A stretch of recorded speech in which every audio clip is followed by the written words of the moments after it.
I hope you all remembered to have a healthy, nutritious meal today because it's super important to feed your body properly.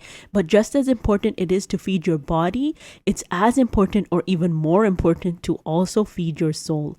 Allah tells us in the Quran, وَمَا خَلَقْتُ الْجِنَّ وَالْإِنسَ إِلَّا لِيَعْبُدُونَ. The purpose of our creation was to worship Allah, is to worship Allah. And the scholars of the past have defined worship as any act or statement which is internal or external, which Allah loves.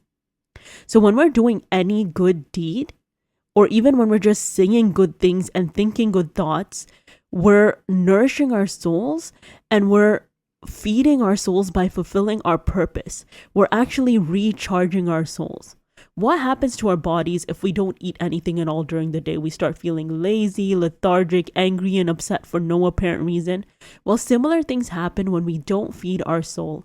When we neglect feeding our soul, we start feeling with all of this exhaustion and we can't determine what the source of it is. It's actually our soul crying out to us and asking to be fed. Also, what happens when we eat during the day, but we eat all the wrong things like processed food, sugars, and junk? It actually starts forming diseases in our body because we're filling it with poisons and chemicals. Well, similar things happen when we feed our soul all the wrong things. When we feed our soul the wrong things, start indulging in media we shouldn't be indulging in, we start lying, cheating, backbiting, gossiping, being rude to everyone around us. There are all these things we're feeding our souls, and it causes spiritual diseases inside us. It makes us start becoming jealous all of a sudden, or very greedy, or all of a sudden we're angry all the time. We have an intense desire for the dunya. We learn in the Quran there are different levels of souls.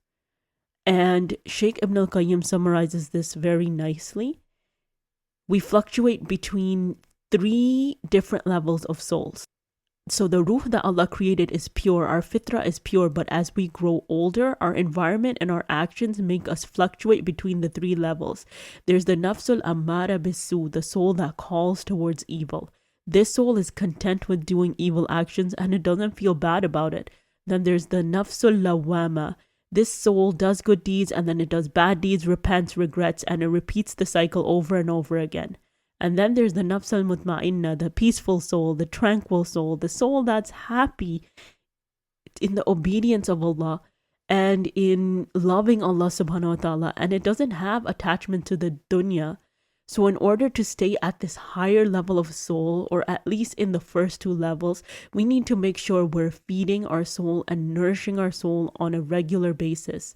And how do we do this? We do it through worshiping Allah subhanahu wa ta'ala in the best way.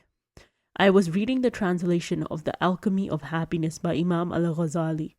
And I'm not at the level where I can read the full Arabic text fluently, and I'm still learning Arabiya. So I read the translation and I felt so called out.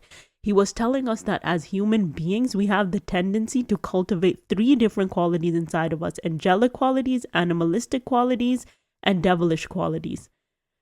Angelic qualities are when we try our best to obey and love Allah and we're not attached to the things of the dunya.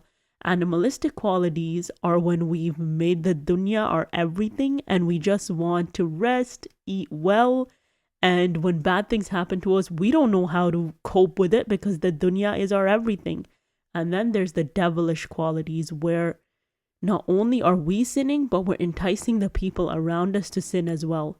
So we need to figure out what qualities we've been nurturing in ourselves and then work on nurturing the angelic qualities.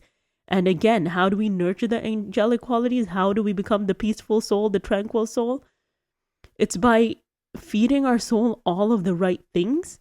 And the best food for our soul is all the actions Allah has made mandatory on us. He loves us so much, He's obligated those tasks that as our creator, He knows our soul needs in order to thrive and be happy and peaceful in the dunya and in the akhirah. When we do the mandatory acts, we're not benefiting anyone else by doing them. We're just benefiting ourselves. So we need to take out that little bit of time in the day to make sure that we're praying on time.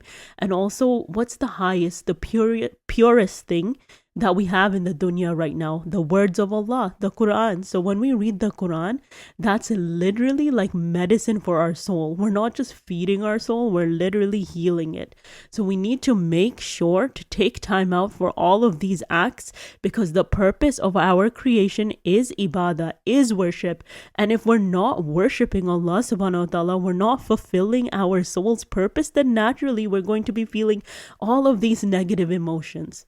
So that was again my 2 cents for the day, and inshallah we'll see you all in the next video. Assalamu alaikum.